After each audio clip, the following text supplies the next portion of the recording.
While I was on vacation, my daughter sold my estate to her boss. She threw my bags on the street. "You're too old for this luxury."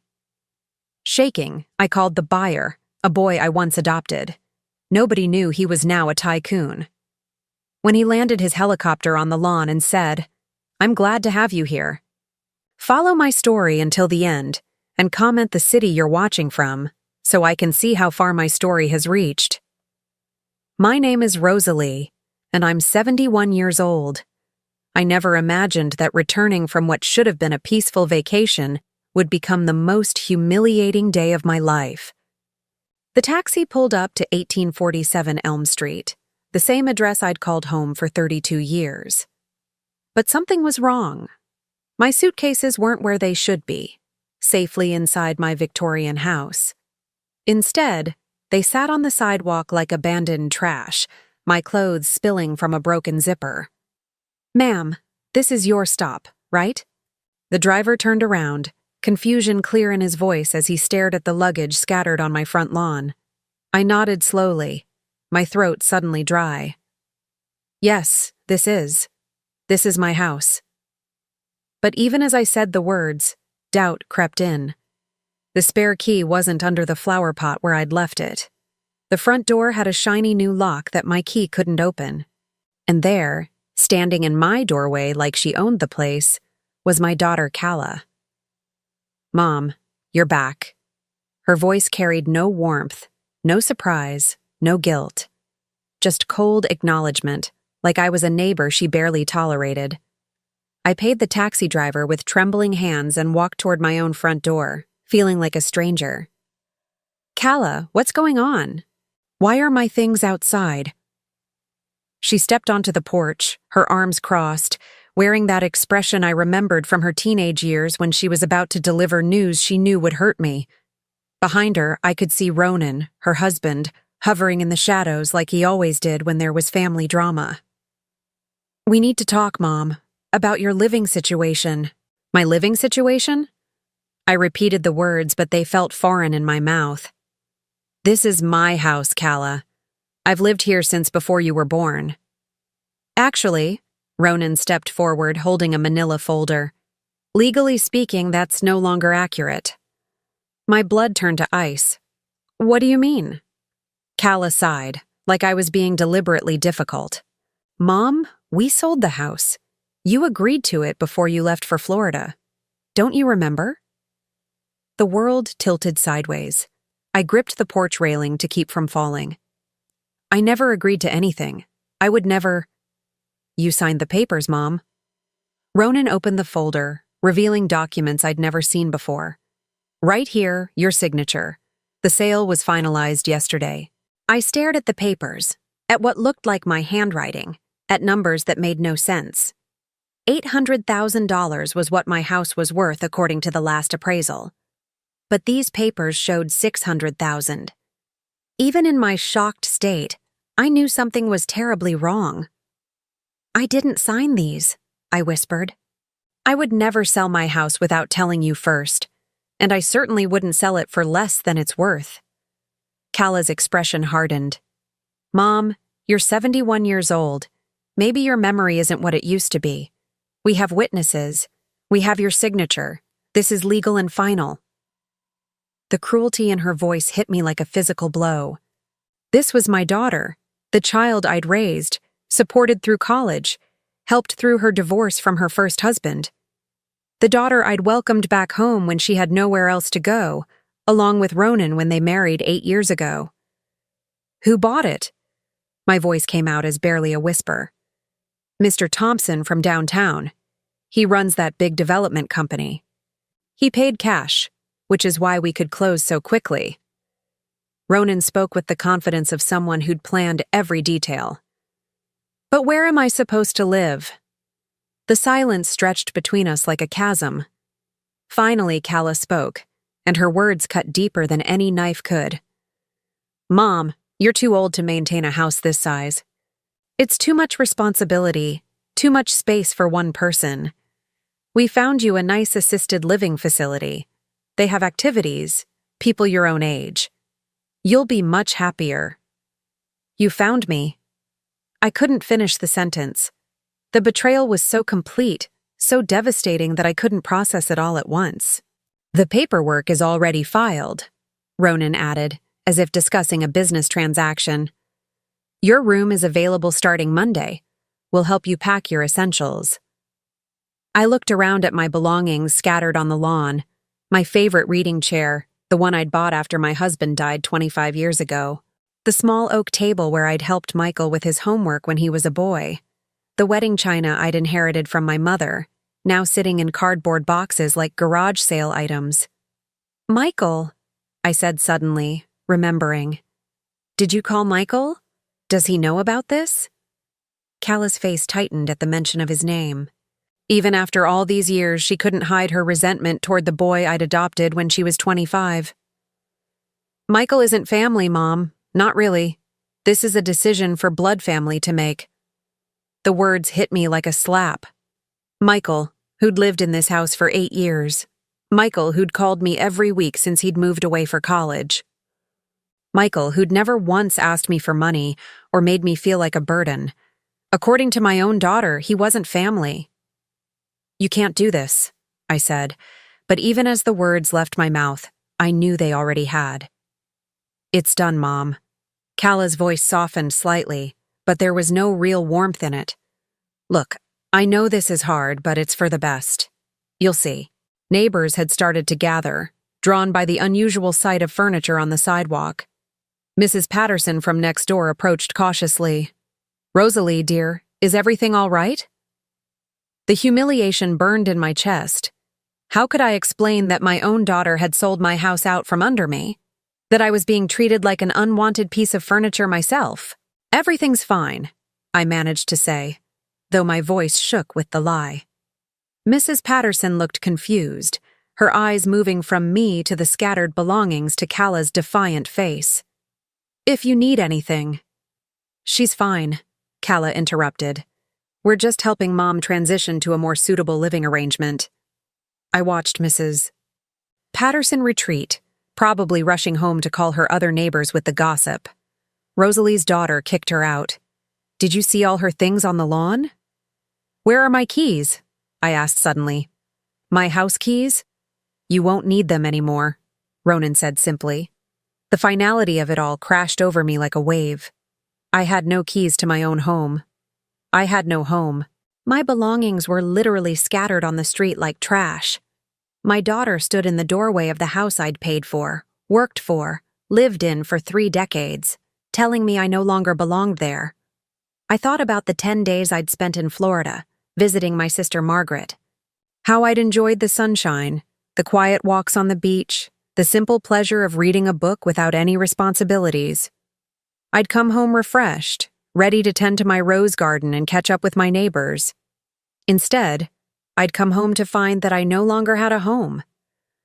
This isn't legal, I said, though I had no idea if that was true. You can't just sell someone else's house. The house was in your name, but you signed it over, Ronan explained patiently, like he was talking to a child.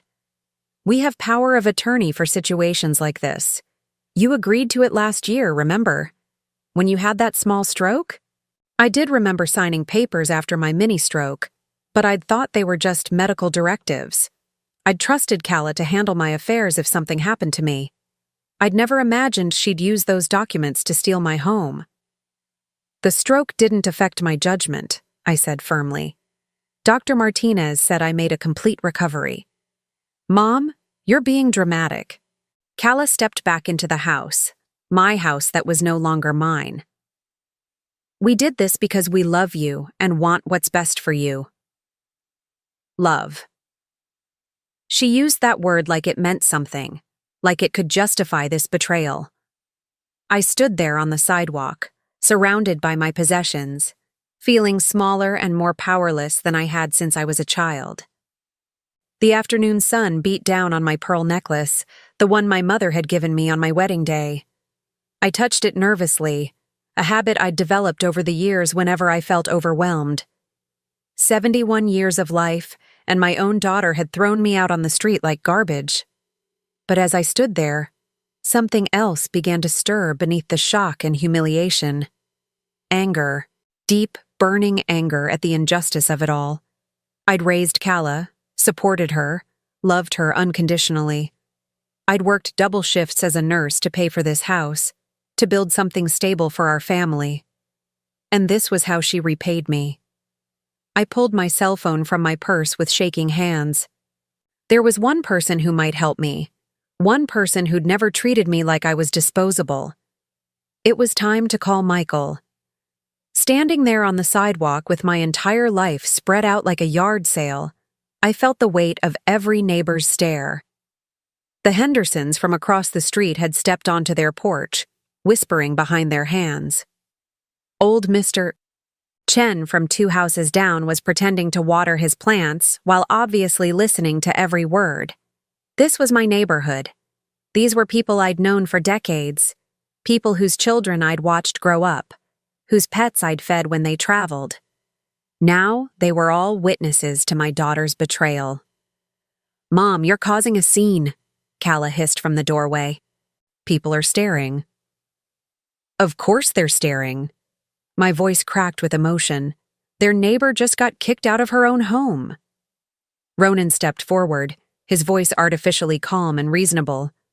"Mrs. Matthews, please understand that this transition might be difficult, but it's necessary. We've been concerned about you living alone in such a large house. What if you fell? What if there was an emergency?" I wanted to scream.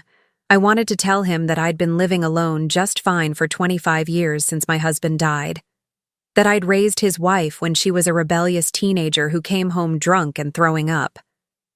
That I'd worked as a trauma nurse for 40 years, handling emergencies that would make his corporate job look like kindergarten. Instead, I found myself defending my own competence to my son-in-law on my own front lawn. "I'm perfectly capable of taking care of myself. I drive, I cook, I maintain this house. I just got back from a 10-day vacation that I planned and executed entirely on my own." "But for how much longer?" Calla's voice took on that patient tone she used when she thought she was being reasonable. "Mom, you're 71. Things are only going to get harder." The way she said my age, like it was a disease, like reaching 71 somehow erased my right to make my own decisions. I thought about my sister Margaret, who was 75 and still teaching yoga classes. I thought about Mrs. Chen, who was 83 and still drove herself to the grocery store every week. "Show me the papers again," I demanded. "I want to see exactly what I supposedly signed." Ronan glanced at Calla before opening the manila folder. The documents looked official, full of legal language I didn't understand. But there, at the bottom of several pages, was what looked like my signature. Except something was wrong with it. The R in Rosalie was too looped, and I always dotted my I with a small circle, not a dot. These signatures had dots. "This isn't my handwriting," I said, but my voice sounded weak even to me. "Mom, you signed these 3 weeks ago, right before your trip. Maybe you were distracted, thinking about your vacation." Calla's explanation sounded rehearsed. 3 weeks ago. I tried to remember what I'd been doing 3 weeks ago.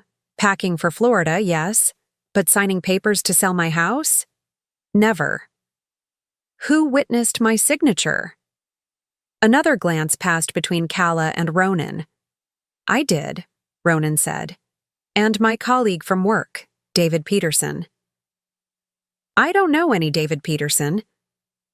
"You met him at our barbecue last month. Tall guy, wore a blue shirt." I remembered the barbecue, a tense affair where I'd felt like an outsider in my own backyard. Ronan had invited several people from his office, corporate types who talked about stock portfolios and vacation homes. But I couldn't remember meeting anyone named David Peterson, and I certainly hadn't signed any documents at a family gathering. "I want to see this David Peterson. I want to talk to him myself." "That's not necessary," Calla said quickly. "The sale is final. The new owner has already moved in." "Moved in?" I looked past them into the house. "Someone's already living in my house?" "Mr. Thompson took possession yesterday. He's renovating." That explained the new lock, the sense that the house already felt different. In 24 hours, my home of 32 years had become someone else's property. I looked around at my scattered belongings, really seeing them for the first time. My favorite armchair, the blue one where I'd spent countless evenings reading. The small bookshelf where I kept my collection of mystery novels.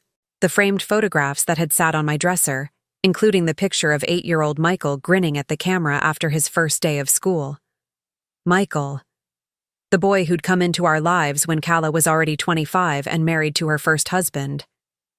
I'd been 51, settled in my routines as a widow, when the social worker called about an 8-year-old who needed emergency placement.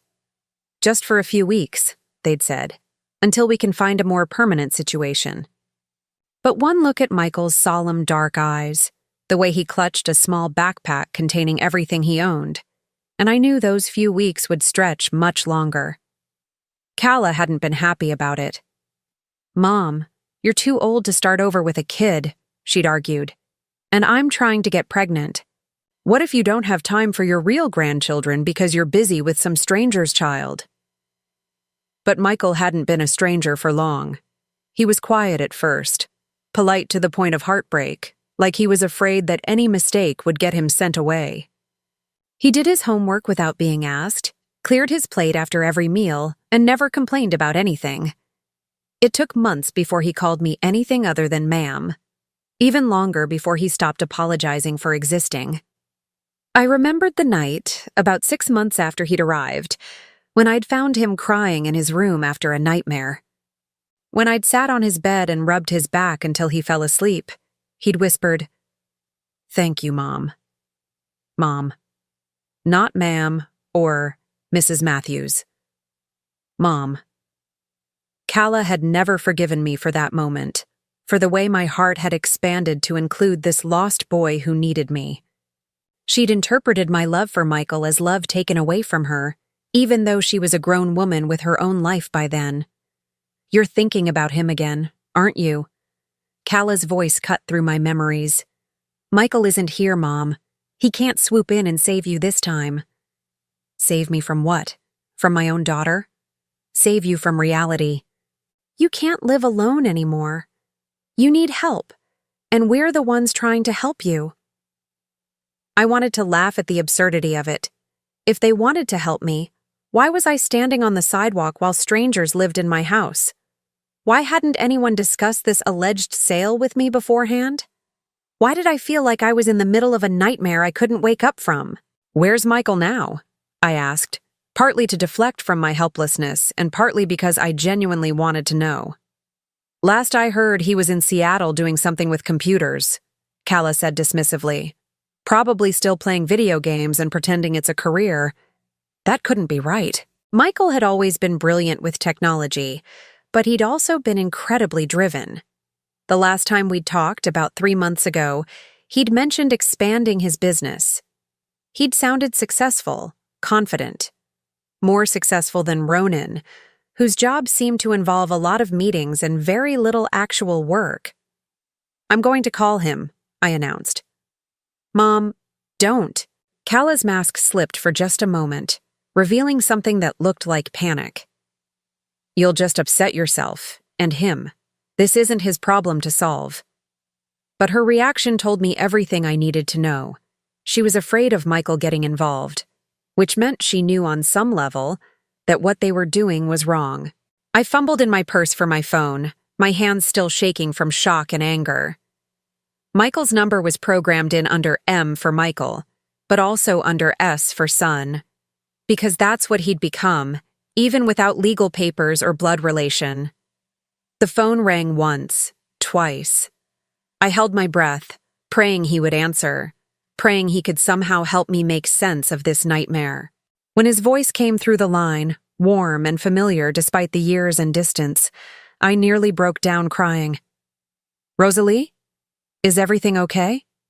Even from thousands of miles away, he could tell something was wrong, just from the sound of my breathing.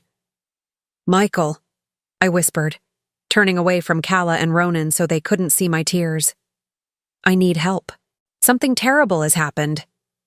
My fingers trembled as I dialed the number. I had to try. Michael was my only hope. "Michael, thank God you answered." My voice broke as I spoke into the phone, trying to keep my back turned to Calla and Ronan, who were watching me like hawks from the porch. "Rosalie, what's wrong? You sound upset." His voice was deeper now than when he'd left for college 12 years ago, but it still carried that gentle concern that had made me fall in love with him as a son. "They sold my house, Michael. Calla and Ronan sold my house while I was in Florida. They're saying I signed papers, but I never signed anything. I'm standing on the sidewalk with all my belongings scattered around like garbage." The silence on the other end of the line stretched so long I thought we'd been disconnected. "Michael, are you there?" "I'm here." His voice had changed, become harder somehow. "Tell me exactly what happened." So I did. I told him about coming home to find my suitcases on the lawn, about the new locks, about the papers with signatures that didn't look quite right. I told him about Ronan's manila folder and the mysterious buyer named Mr. Thompson, who'd apparently paid $600,000 cash for my $800,000 home. "Thompson," Michael repeated, and something in his tone made me pause. "Do you know him?" Another long pause. "I might." "Rosalie, I need you to listen to me very carefully. Don't sign anything else. Don't agree to move anywhere. Don't let them pressure you into making any more decisions. They want to put me in assisted living. They say the paperwork is already filed. No." The word came out sharp, almost angry. "They can't force you into assisted living if you don't want to go. That's not how it works." Behind me, I could hear Calla talking to Ronan in low, urgent tones. I caught fragments. Calling him was a mistake. Should have disconnected the phone. "Michael, they're acting strange about me calling you. Calla doesn't want you involved." "I'm sure she doesn't." There was something bitter in his laugh. "Rosalie, I need to ask you something, and I want you to think carefully before you answer. This Mr. Thompson who bought your house, did they give you any contact information for him?" "They said he runs a development company downtown. But Michael, I don't understand why that matters. I just need help figuring out how to get my house back." "What if I told you that I might be able to help with that?" Hope fluttered in my chest like a trapped bird. "How?" "You're in Seattle, and this is a legal matter. I probably need a lawyer, but I don't know how I'm going to pay for one." "Don't worry about lawyers right now. Just trust me, okay? I'm going to make some calls, and then I'm going to come see you." "Come see me?" "Michael, you can't just drop everything and fly across the country. You have your business to run." "Rosalie." His voice was gentle again, the way it used to sound when he was trying to convince me to let him help with dishes or yard work. "You took care of me when I had nobody. You gave me a home when no one else would. Do you really think I wouldn't do the same for you?" Tears started flowing down my cheeks. After the coldness from Calla and the calculating cruelty from Ronan, Michael's warmth felt like sunshine after months of winter. "Besides," he continued, and I could hear something that sounded almost like amusement in his voice, "I have some business to take care of in town anyway. Consider it killing two birds with one stone." "What kind of business?" "The kind that involves Mr. Thompson and his development company." Before I could ask what he meant by that cryptic comment, I heard something that made my blood run cold.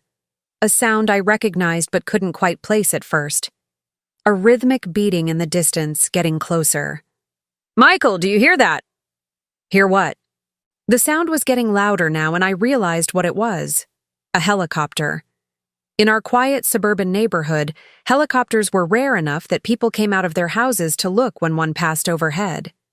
"There's a helicopter coming this way," I told him, feeling slightly ridiculous for mentioning it. "Is there?" His voice was carefully neutral. How interesting. The helicopter was definitely getting closer. The noise was loud enough now that I had to raise my voice to be heard over it. "Michael, I should probably let you go. This thing is so loud I can barely hear you." "Actually, Rosalie, why don't you stay on the line for just a minute longer? I think you're going to want to hear what I have to tell you." "What do you mean?" "Look up." I tilted my head back and saw a sleek black helicopter approaching our street. As I watched, it began to descend, clearly looking for a place to land. The noise was incredible now, and I could see neighbors coming out of their houses all up and down the block. "Michael, this helicopter is about to land in our neighborhood. I've never seen anything like this. Haven't you?" His voice was warm with something that sounded suspiciously like laughter. "Rosalie, I need you to look at the side of that helicopter. What do you see?" I squinted against the wind from the rotors, holding my hand up to shield my eyes.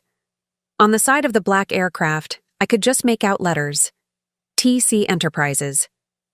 TC Enterprises, I read aloud. "Michael, what does that stand for?" "Thompson Consolidated." My heart stopped. "Thompson, as in Mr. Thompson who bought my house?" "That's right. But how do you know about his helicopter? How do you know about his company?" The helicopter was setting down now in the small park at the end of our street, the one where I used to take Michael to play when he was younger.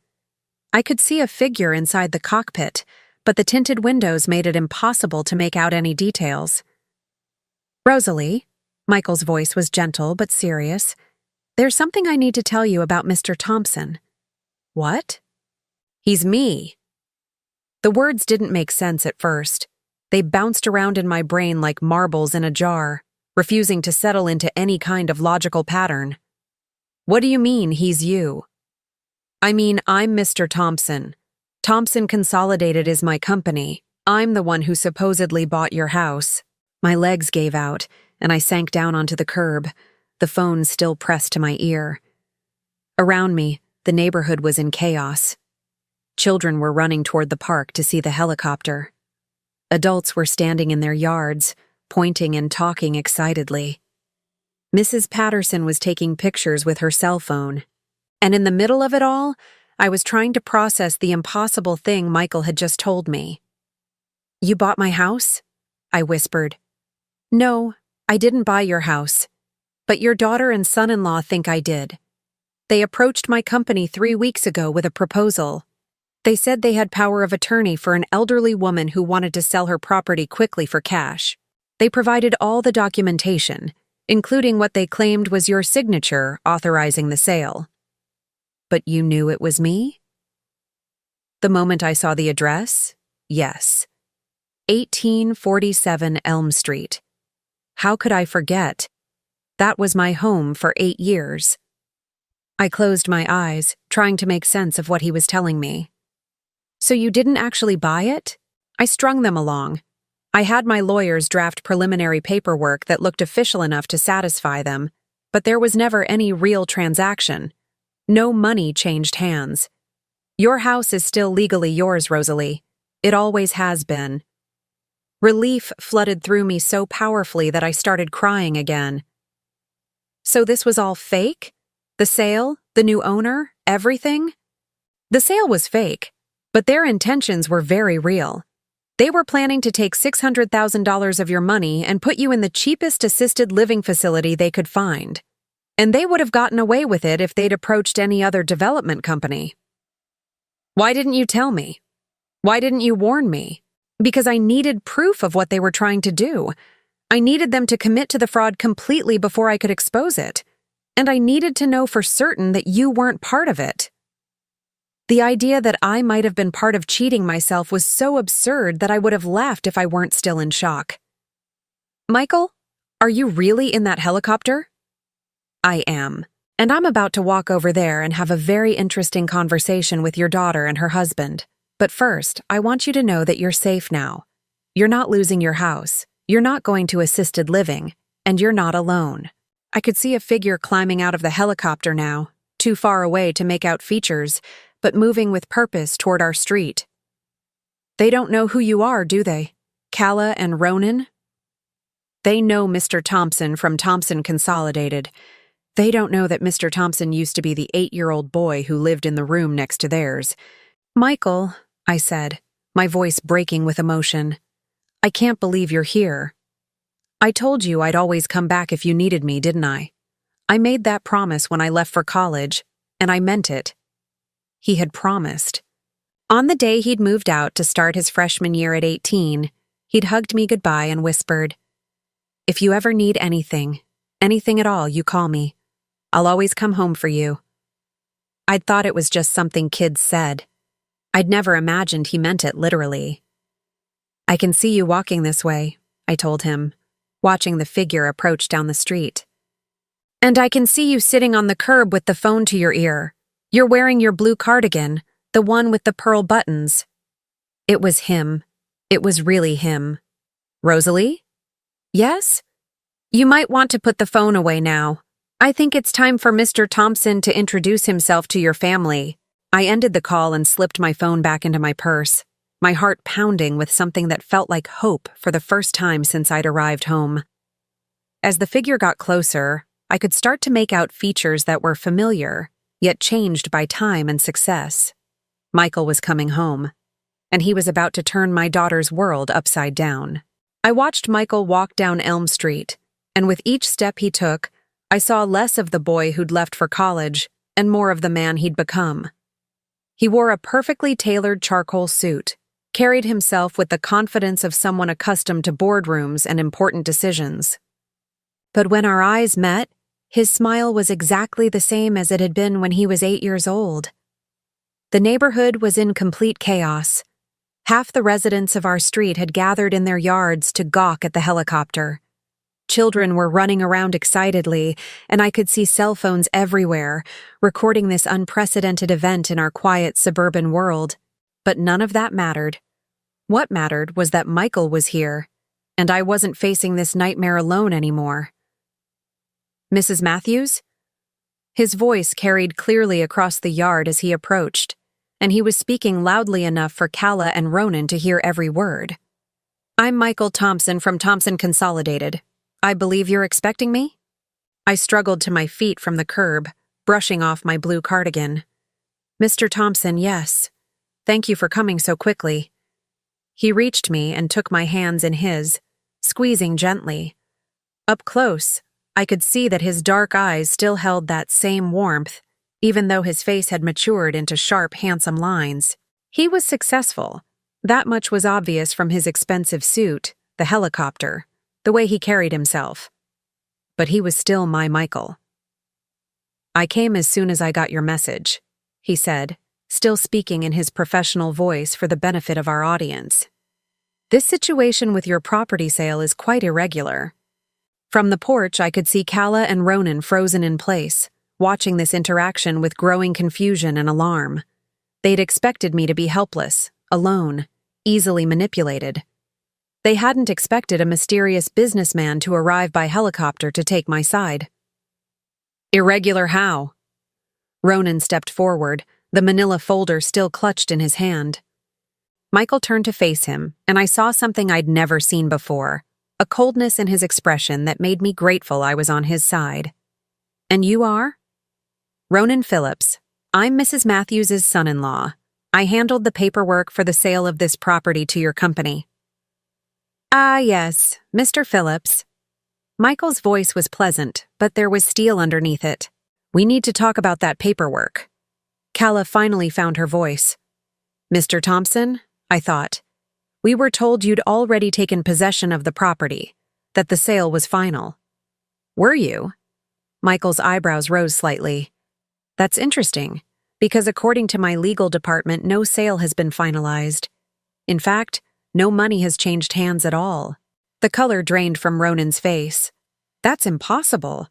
We have a signed contract. We have Mrs. Matthews' power of attorney. Everything was done legally." "I'm sure you believe that," Michael said mildly. "But I'm afraid there are some significant problems with the documentation you provided." He reached into his jacket pocket and pulled out his own folder, much thicker than Ronan's, and bound with an official-looking blue cover.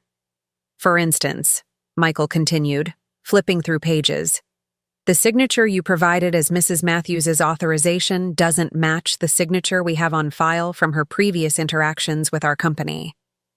I stared at him. Previous interactions? But I'd never had any dealings with Thompson Consolidated before today. "What previous interactions?" Calla demanded, echoing my own confusion. Michael smiled, and it wasn't a pleasant expression. Mrs. Matthews has been a valued client of mine for several years. She's consulted with our firm on various property investments and estate planning matters. This was news to me, but I tried to keep my face neutral. Whatever Michael was doing, I trusted him completely. That's impossible, Ronan sputtered. She never mentioned any business relationship with your company. Didn't she? Michael looked genuinely surprised. How odd that she wouldn't mention her investment portfolio to her family. Although, given the circumstances, perhaps it was wise of her to keep her financial affairs private. Calla's face was turning red with anger and confusion. What investment portfolio? Mom doesn't have any investments. She lives on Social Security and Dad's pension. Does she? Michael glanced at me with something that might have been amusement. Mrs. Matthews, would you like to tell them, or shall I? I had no idea what he was talking about, but I'd learned to trust Michael's judgment years ago. Perhaps you should explain, Mr. Thompson. They seem confused about my financial situation. Of course. He opened his blue folder and pulled out several official-looking documents. Mrs. Matthews owns a diversified portfolio worth approximately $2.7 million, managed through our investment services division. She also holds partial ownership in 3 rental properties downtown, which generate roughly $12,000 in monthly income. The silence that followed was so complete I could hear a dog barking several blocks away. That's impossible, Calla whispered. I assure you, it's quite possible. Mrs. Matthews has been making very shrewd investments for the past 15 years. She's actually one of our most successful clients. 15 years ago.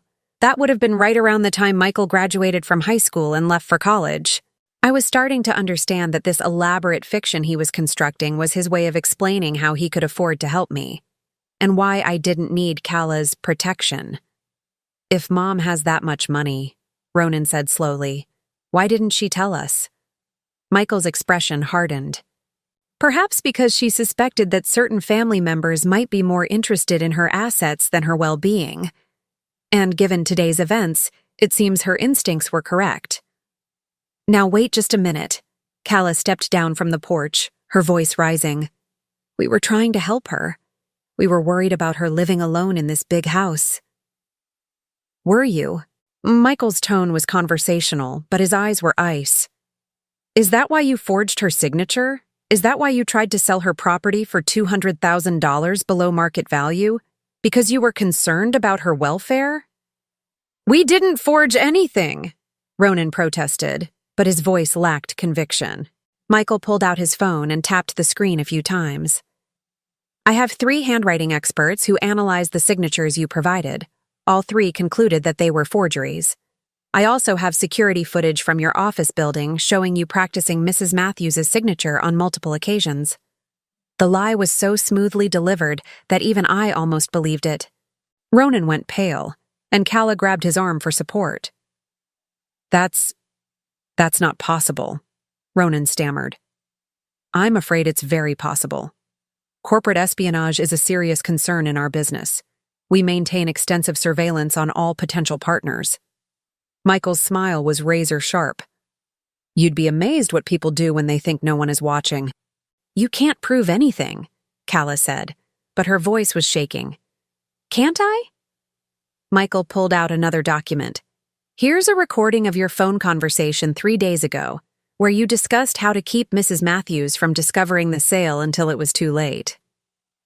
Here's documentation of the bank account you opened to receive the proceeds from the fraudulent sale.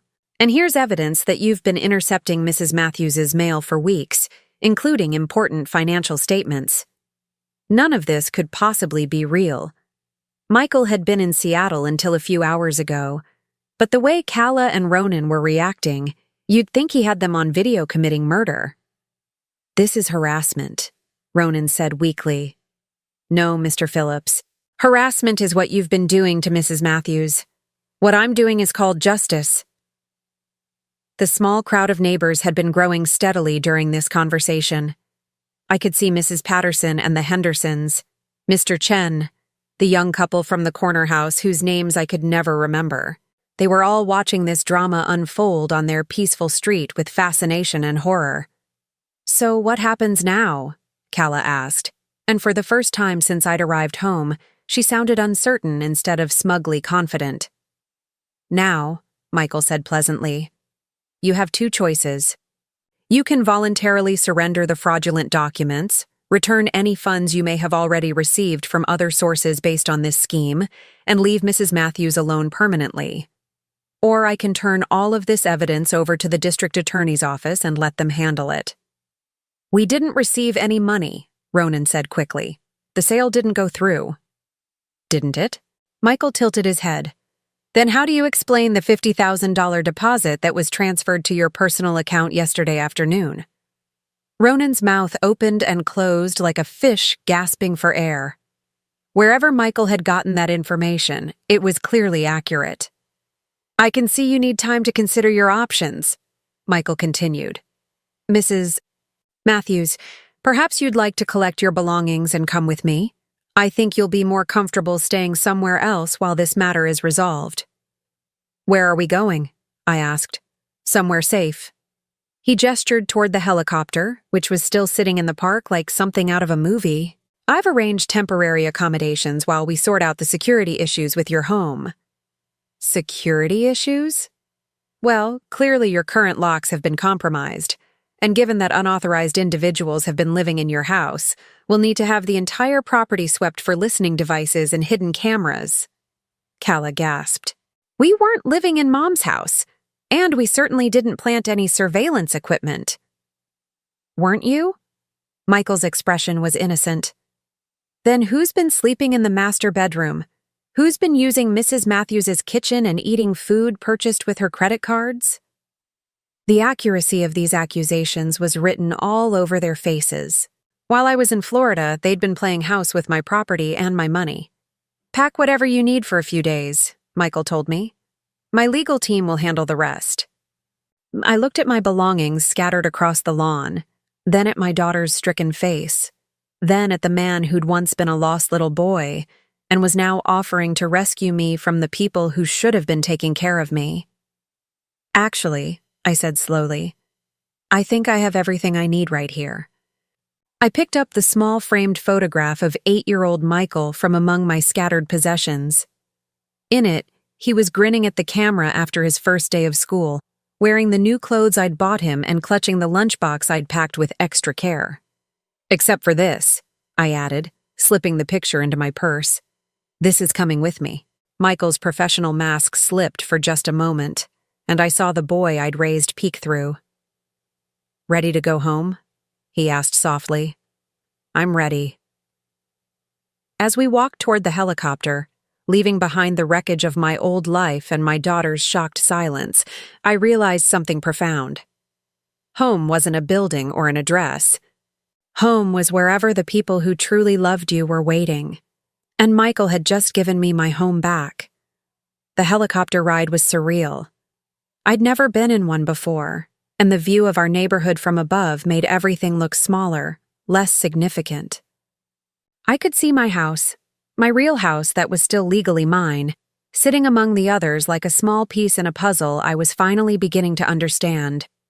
Michael wore a headset and was speaking to someone, presumably his pilot or office, in crisp, professional tones. But every few minutes, he'd glance over at me with those same concerned eyes that had watched me from across the breakfast table when he was a child. We landed on the roof of a gleaming downtown building. "Thompson Consolidated," read the large letters across the helipad. As we walked inside, I realized the scope of what Michael had built was far beyond anything I'd imagined. "Mr. Thompson," a young woman in a business suit greeted us as we entered what was obviously the executive floor. "Your 4 o'clock is waiting in Conference Room B, and legal called to say the documents you requested are ready for review." "Thank you, Sarah. Please reschedule the 4 o'clock and ask legal to meet us in my office in 10 minutes. His office was enormous, with floor-to-ceiling windows overlooking the city. But what caught my attention were the personal touches. A small framed photo of the two of us from his high school graduation, a coffee mug I'd given him that said, "World's Best Son," and sitting prominently on his desk, a handmade pencil holder he'd crafted in middle school shop class. "Sit down, Rosalie," he said gently, gesturing to a comfortable chair. "We have a lot to talk about."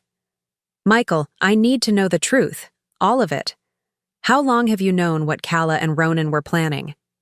He settled into the chair across from me, his expression serious.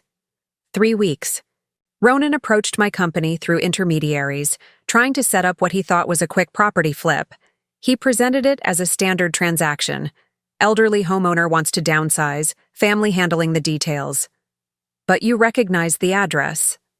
"The moment I saw it. 1847 Elm Street." His voice softened. "How could I forget the address where I learned what home meant?" "Why didn't you call me immediately?" "Because I needed to know how deep this went. I needed proof that would hold up in court if necessary."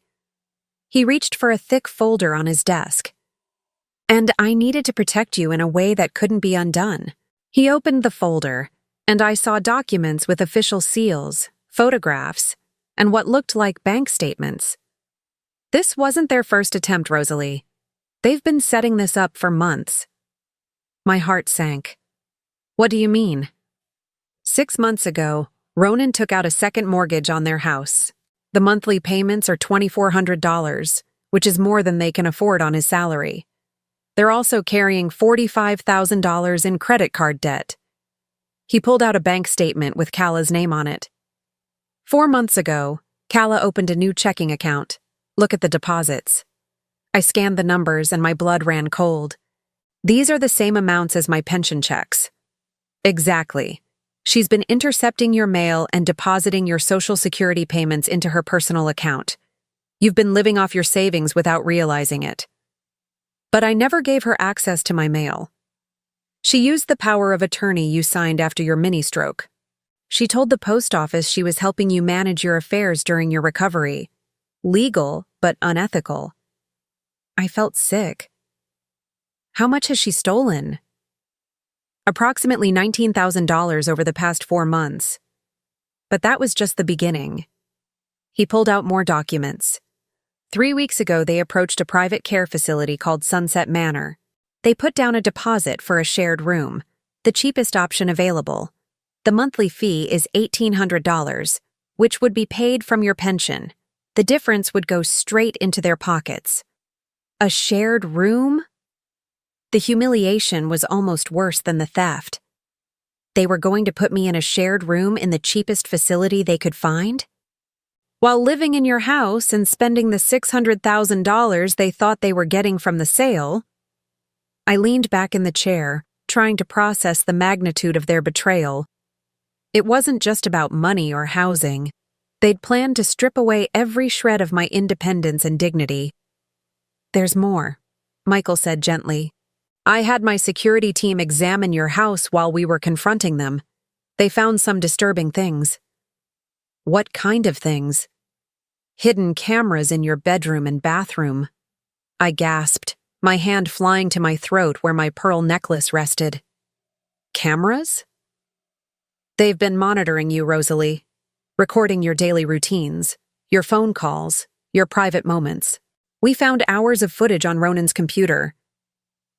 The violation was so complete, so intimate, that I couldn't speak for several moments. "Why?" I finally whispered. "They were building a case to have you declared mentally incompetent. The footage shows you talking to yourself, which is normal behavior that they were planning to present as evidence of dementia. They recorded you forgetting where you put your glasses, struggling with technology, having trouble opening jars. But those are normal things that happen to everyone." "Exactly. But taken out of context and presented by family members claiming to be concerned about your welfare, they could have convinced a judge that you needed a legal guardian." "A guardian?" "Someone to control your finances and make decisions about your care. Someone like Calla." The full scope of their plan was becoming clear, and it was more sinister than I'd imagined. They hadn't just wanted to steal from me. They'd wanted to make it legal. "Michael, how did you find all this out so quickly?" For the first time since we'd entered his office, he looked uncomfortable. "I've been keeping an eye on your family for years, Rosalie. After I left for college, I worried about you. I hired a private security firm to do occasional check-ins, make sure you were safe. You've been watching me? Not watching, protecting. After everything you did for me, I wanted to make sure you were okay. When Kala married Ronan, my investigators found some troubling things about his background. What kind of troubling things? He's done this before. His first wife divorced him after discovering he'd forged her name on loan documents. His elderly aunt had to get a restraining order against him when she caught him stealing from her purse. There's a pattern of financial abuse that goes back years. I thought about all the times Ronan had offered to help me with my paperwork, all the occasions when he'd suggested I was getting too old to handle my own affairs. Why didn't you tell me? Not because you seemed happy. Kala was visiting regularly. You had family close by. I thought maybe I was being overprotective. Until 3 weeks ago, when he walked into my company trying to steal your house. A knock on the door interrupted us. Mr. Thompson, legal is here. Send them in. 2 lawyers entered, a man and woman both carrying briefcases and wearing serious expressions. Mrs. Matthews, the woman said, I'm Jennifer Walsh, and this is David Chen. We're going to walk you through your options regarding your daughter and son-in-law's attempted fraud. Options? David Chen opened his briefcase and pulled out several documents. You can press criminal charges for forgery, identity theft, mail fraud, and elder abuse. The evidence is overwhelming. They would almost certainly face jail time. Or, Jennifer Walsh continued, you can pursue civil remedies. Force them to repay what they've stolen, plus damages, and obtain restraining orders to prevent future contact. Or, David Chen added, you can do nothing legally but take steps to protect yourself going forward. New bank accounts, changed locks, updated power of attorney documents. I looked at Michael, who was watching me with patient concern. What do you think I should do? I think, he said carefully, that you should do whatever feels right to you, whatever gives you the most peace. Peace. That's what I wanted more than revenge, more than justice, more than vindication. I wanted peace. If I press criminal charges, will there be a trial? Will this all become public? Probably, Jennifer Walsh said. Elder abuse cases often attract media attention. I thought about sitting in a courtroom, having my private life dissected by strangers, seeing my story in the newspapers. I thought about having to testify against my own daughter, no matter how much she'd betrayed me. I don't want a trial, I said finally, but I do want them to face consequences. What kind of consequences? David Chen asked. I was quiet for a long moment, thinking about the woman I'd been when I'd raised Kala and the woman I'd become while raising Michael. The difference wasn't in how much love I'd given. I'd loved them both completely. The difference was in what I'd expected in return. I want them to repay every penny they've stolen, with interest. I want them banned from coming within 500 feet of me or my property. And I want them to know that they've lost me forever. That's all doable, Jennifer Walsh said. We can have the documents drawn up by tomorrow. And my house? Is yours, Michael said firmly. Always has been. The sale documents were never filed because there was never a real sale. You can move back in whenever you're ready. What about the cameras? The locks? Already handled. My security team swept the entire house and changed all the locks. Your home is secure. I reached into my purse and pulled out the framed photograph of 8-year-old Michael, the one I'd rescued from my scattered belongings on the sidewalk. Do you remember when this was taken? I asked him. He smiled. First day of 3rd grade. You made me pancakes for breakfast and packed my lunch with a note that said, "Have a great day, sweetheart." You kept every single one of those notes.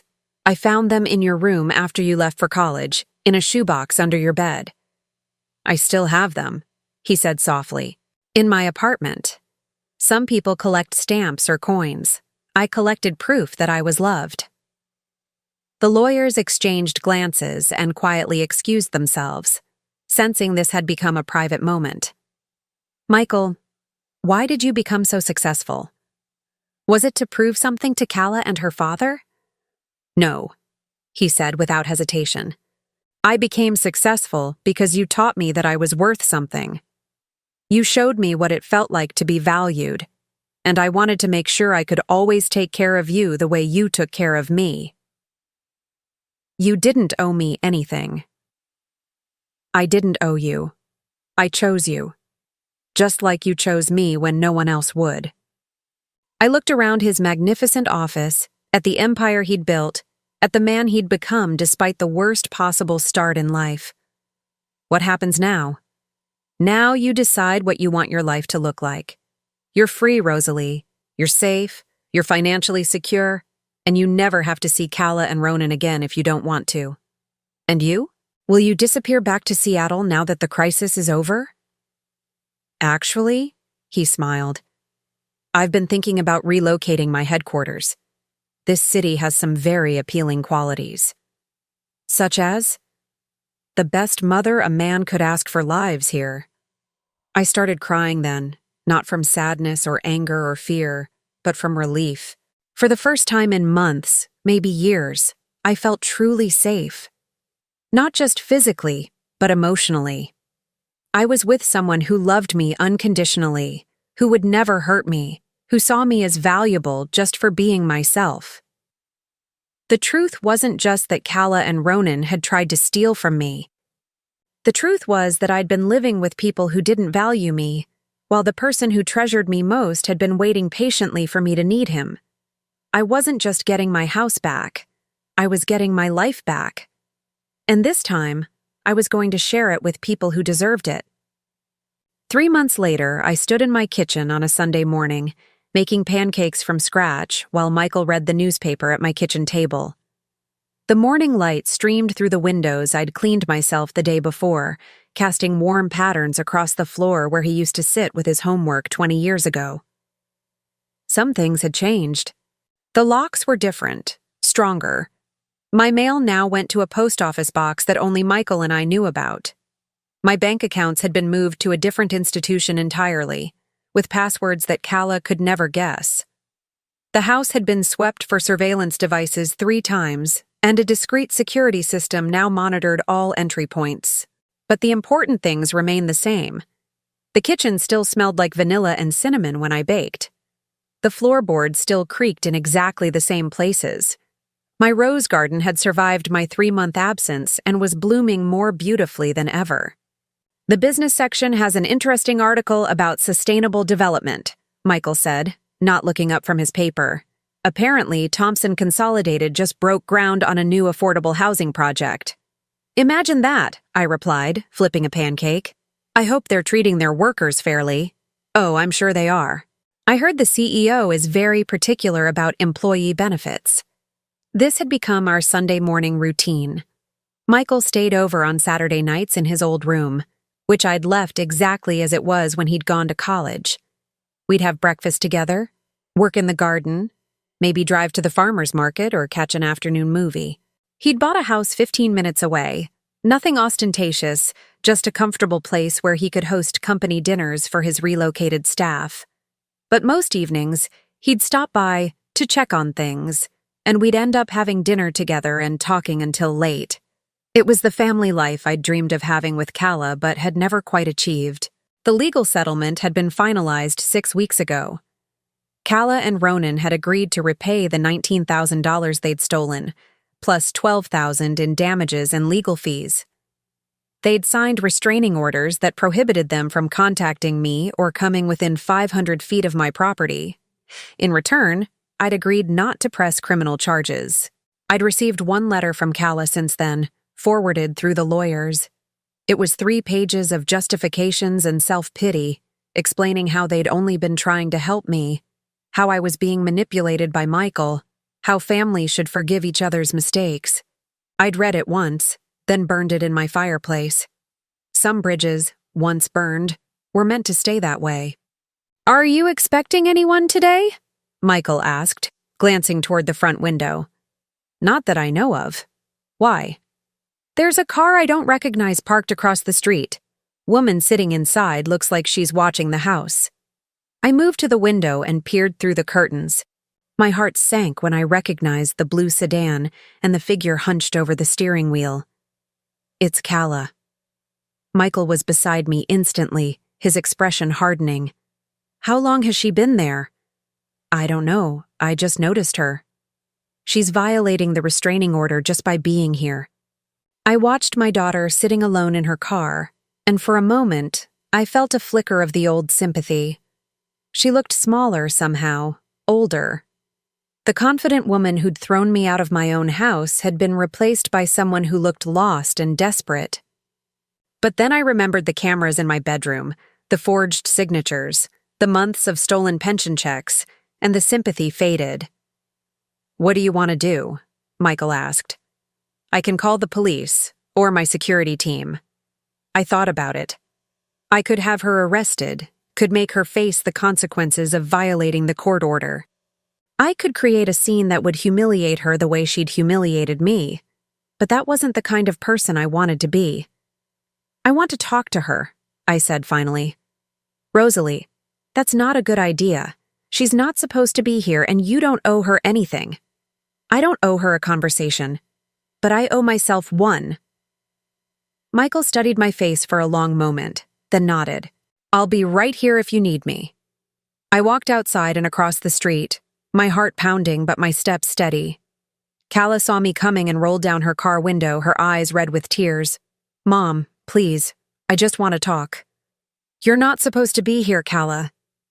"I know, but I had to see you. I had to explain."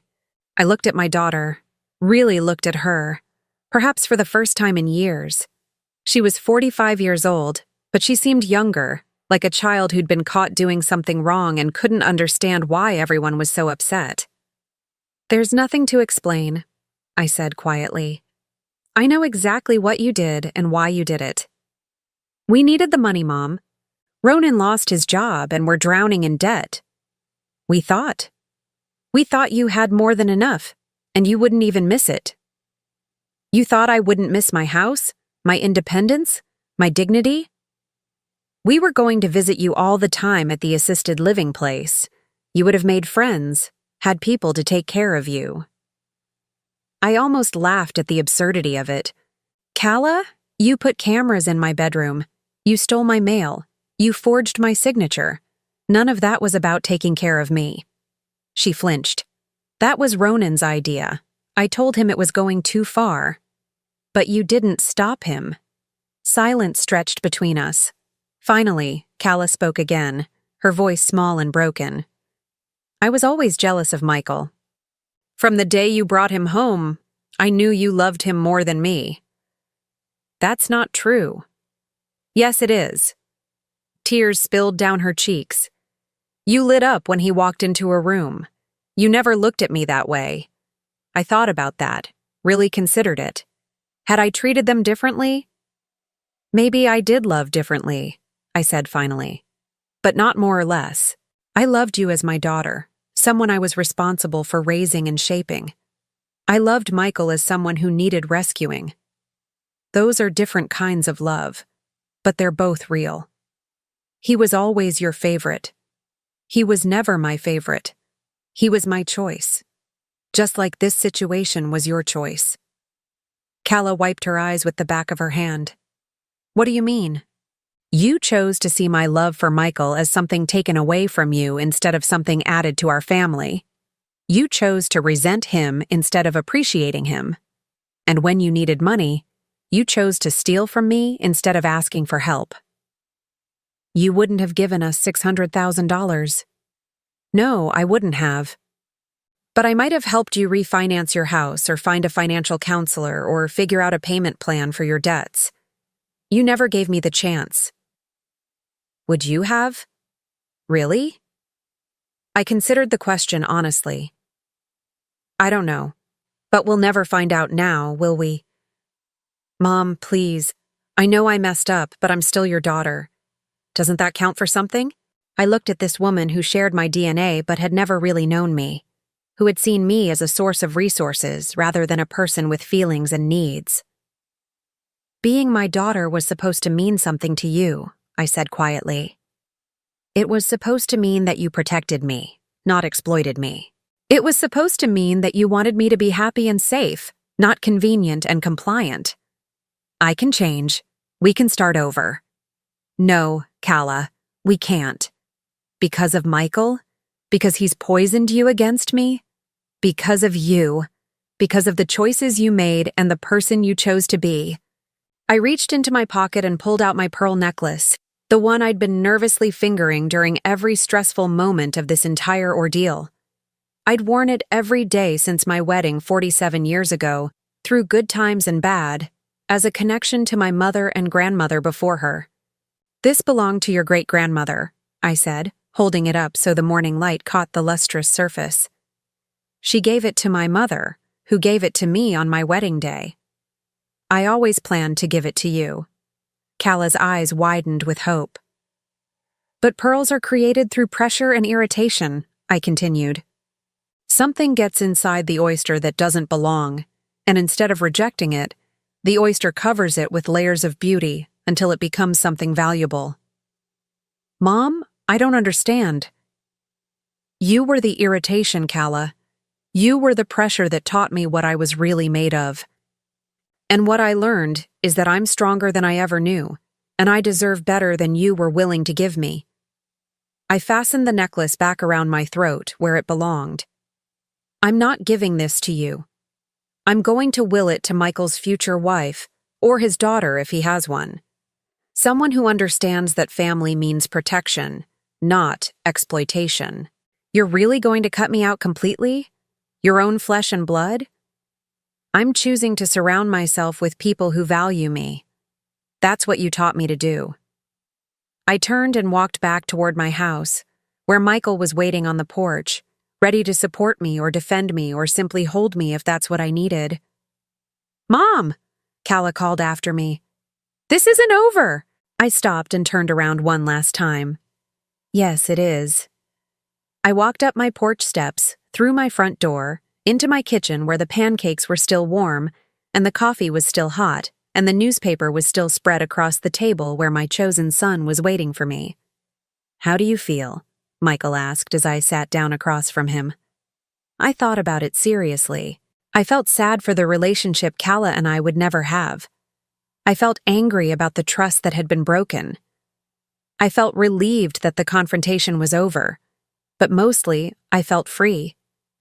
I feel like I finally understand the difference between family and relatives, I said. What's the difference? Family is what you build. Relatives are just what you're born with. Michael smiled and passed me the syrup. In that case, I'm honored to be your family.